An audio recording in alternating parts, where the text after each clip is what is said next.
Hello, hello, wonderful to have you here. In today's video, I'm going to ask a simple question of what does Buddhism mean to you? Keep that in mind because I would love to hear your thoughts, but obviously I can't hear your thoughts in this video, so what I'm going to do is to give you my thoughts after having reflected upon an essay from the 50s by a prominent Buddhist monastic scholar.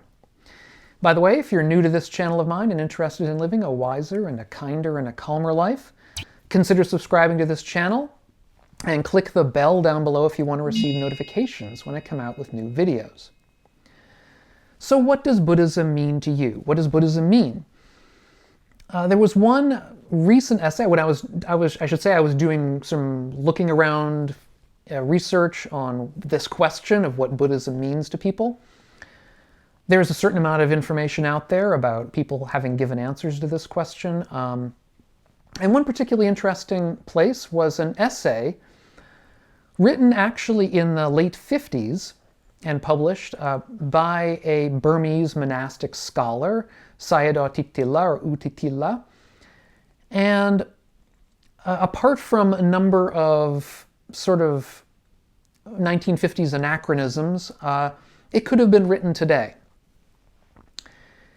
And so I thought to start this video, I would see, I will read a short passage from what Sayadaw Thittila had to say about this question of what Buddhism means, and move on from there. Before I read the passage, though, what Sayadaw Thittila wanted to say about the beginning of his essay is where he says that basically what Buddhism means is the Dharma or the Dhamma, this truth that the Buddha spoke about both our hearts, what's in our minds and our hearts, about psychology, as well as what's reflected in the wider world. This truth about skillful and unskillful action, about cause and effect, about the effect that we can have on other people that is both beneficial and harmful, and about the fact that whatever effect we have on the world can come back to us as well. And we can help perfect this, help make things better at least, through practice, through our own practice. But that this practice that we undertake is practice that we do for ourselves in the sense that we cannot rely on any kind of outside power to affect the kind of change that we would like to see. And now I should make absolutely clear that Thittila's essay is very much in a traditional monastic vein. He is a traditional monastic. However, there are elements of his presentation that seem actually quite contemporary, seem even the sorts of things that a secular believer might want to embrace. So in any event, when he says that the efforts that we make are efforts by ourselves, and that this is one of the things that Buddhism means, is that we're making our own effort, we're not relying on outside power, he goes on to emphasize in this passage that I want to read, "Thus Buddhism is not a religion at all, in the sense in which the word is commonly understood. It's not a system of faith or worship. In Buddhism, there's no such thing as belief in a body of dogma which must be taken on faith, such as belief in a supreme being, a creator of the universe, the reality of an immortal soul, a personal savior, or archangels who are supposed to carry out the will of the supreme deity. The Buddha can point out the path, but he cannot walk it for us." Now, it's this lack of dogmas that have to be taken on faith that attracts me to Buddhism. That's part of what Buddhism means to me, is that it's open to this kind of approach, this kind of broad-minded approach where we don't have to take things on blind faith. That said, within a traditional Buddhist understanding of the world, there are, of course, certain claims that go beyond our ordinary ability to verify, such as claims of past and future lives, such as the claim that we can attain to a permanent state of the eradication of greed, hatred, and delusion, and such as other kinds of supernatural mental abilities that are sometimes asserted in the old texts. But so long as I think we hold to Sayadaw Thittila's assertion here that in Buddhism there is no dogmatic adherence to faith that goes beyond our ability to verify for ourselves, then we can safely move forward even without necessarily believing in such things. That is to say, we can hold belief in abeyance until we have evidence. And so while I don't personally have evidence for any of these things, I certainly do have a practice, and I have evidence in my own life that the practice is both, seems to me, both pleasant and worthwhile, that it's achieved for me more of a sense of kindness and calm and wisdom, the kinds of things that I recommend in these videos.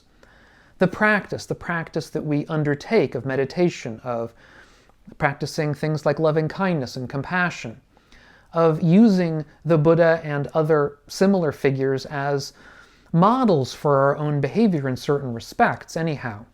So when I think of what Buddhism means to me, there are 5 different things that come to mind. Now, first of these is, as I've said, the practice. The practice is, in a sense, the heart of Buddhism. Without a practice, Buddhism is nothing. Certainly Buddhism has a philosophy, so maybe it's too much to say that without practice, Buddhism is nothing. There is a thought and a belief system involved, but that thought and belief system is on behalf of the practice.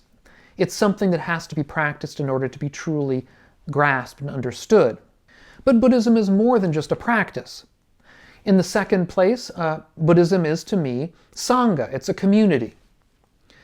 One of the traditional strengths of religion, or I should say of traditional religion, is this community that it can provide, that it manufactures, that it presents us with. This ability to be together with other people on a similar path. I mean, there are, of course, secular ways that we can make community. I don't want to say that it's only religious, of course. For example, many people find the community of fans of a sports team to be also similarly very rewarding. We might say that, watching one's favorite sports team, one can expect that they'll probably lose on average about half their games. That would seem like not a very pleasant thing to be involved with if half the time you're going to be losing. But if you have a community of like-minded individuals with you, then in a loss you can commiserate. You can spend time with this community of friends, make new friends, and then a loss isn't really a loss. It's something that you're experiencing together with others. So as I say, community is extremely important. Practicing together with others provides an energy to practice that if you haven't experienced it, I suggest you're missing out on something. And I think that's most seen in person. Nowadays we're doing so much on Zoom and on the internet, and of course these videos of mine, which is it's all great. I mean, we didn't have this decades ago, and there's a lot to be gained from it. But in the final analysis, the best community is a community of individuals that are meeting in person. Third, to me, Buddhism is a very deep source of philosophical wisdom. It's one of the deepest and oldest such sources in the world. We have now 2,500 years of deep philosophy, of books, of treatises, of suttas and sutras written on such topics. And it has yet to be anywhere near fully understood and digested by Western philosophers or philosophers in the West or people in the West, just because a lot of the material hasn't even been translated or has only been translated in the last few years or decades.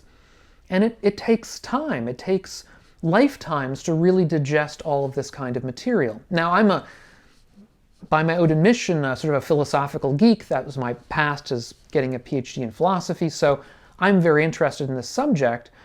But I think even for somebody who isn't interested in philosophy generally, understanding the deep wisdom that Buddhism provides is part of, at least, well, I'll say it's what Buddhism means to me. It's part of what Buddhism means to me, but I think it's something that we should all take advantage of.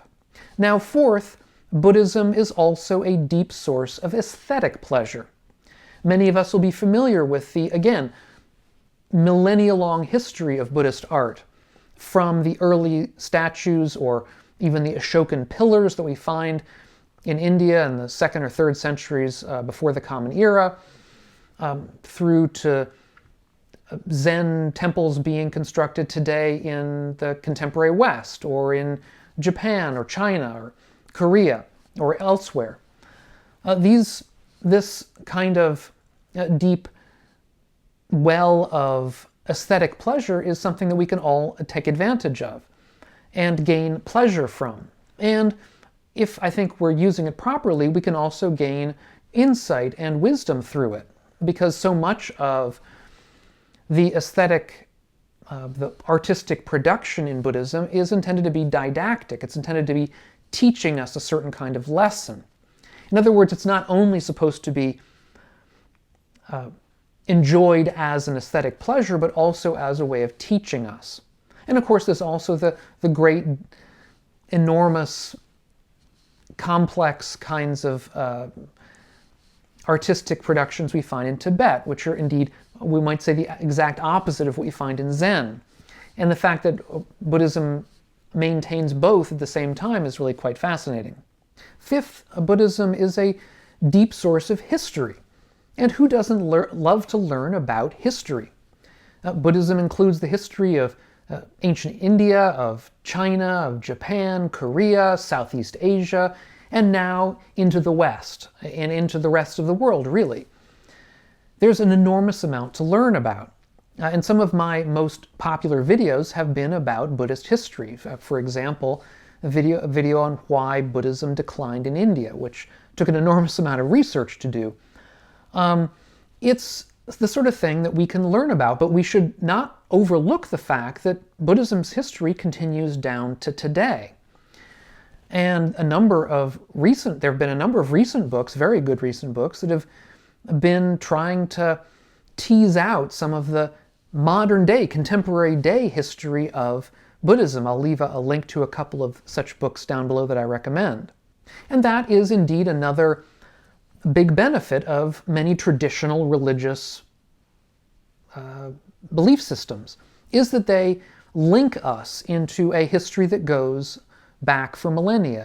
It's a long kind of a deep well of learning and historical development that we can take inspiration from simply by reading about it. And indeed, as some people have argued, the Buddhist monastic institution may be the oldest human institution in the world today, since it goes back 2,500 years in unbroken lineage in certain parts of the world. So what does Buddhism mean to me? Well, on the one hand, I'm a secular practitioner, so I very much adopt its sort of secular interpretation, one that is not so different from what we saw expressed in at least part of this essay by this traditional Burmese monastic, where he discusses how it's not really a religion, how it does not involve a dogma that we have to take things on faith, that we have to rely on a higher power in order to find our way forward, but that instead in Buddhism we're relying on our own abilities, our own knowledge, our own awareness, our own effort in pursuing the path and learning about the path. And on the other hand, I'm adopting some of in my own practice and my own view of what Buddhism means to me, adopting many of the traditional characters of religion. Its social aspects, its historical and aesthetic aspects, artistic aspects, its deep well of history. These are the kinds of philosophical aspects as well. These are the kinds of things that traditional religions have great strengths in. So do some secular systems, but in general, secularism is a more recent kind of phenomenon. Aspects of it go back to ancient Greece, but in its full bloom, it's something that occurred relatively recently. So personally, what does Buddhism mean to me? It doesn't mean a religion so much as it means a sort of everyday secular kind of practice towards wisdom. It's a wisdom practice. A wisdom practice that leads us towards kindness, greater kindness, that leads us towards greater calm, and that eventually, if we practice it really assiduously, which I'm not sure that many of us or most of us really have the time to undertake, but it would lead to aspects of complete non-clinging and non-identification with all aspects of reality, if practiced assiduously. Now, that's my own approach, that's my own feeling of what Buddhism means to me. Many of you may indeed find Buddhism as a religion being the way that you best associate with it. It may mean something religious to you, and that's great, that's fine, that's okay. I have no problem with that. All of us are different, we all come at it from different points of view. So let me know what you think. Put your comments down below in the comments section, in the notes below, whatever, and let me know. I'd be really interested to know. What I'll do is to put up an earlier video of mine where I discuss my own views on Buddhism, my Buddhism in a little bit more detail. So see that if that interests you. Also, otherwise, if you're getting something out of these videos, consider taking a look over at my Patreon page and consider helping out the project that we're all undertaking here and getting Buddhism out to more people and getting more people to understand why it's so important and meaningful. So thanks so much, and we'll catch you on the next one. And meanwhile, all of you, be well.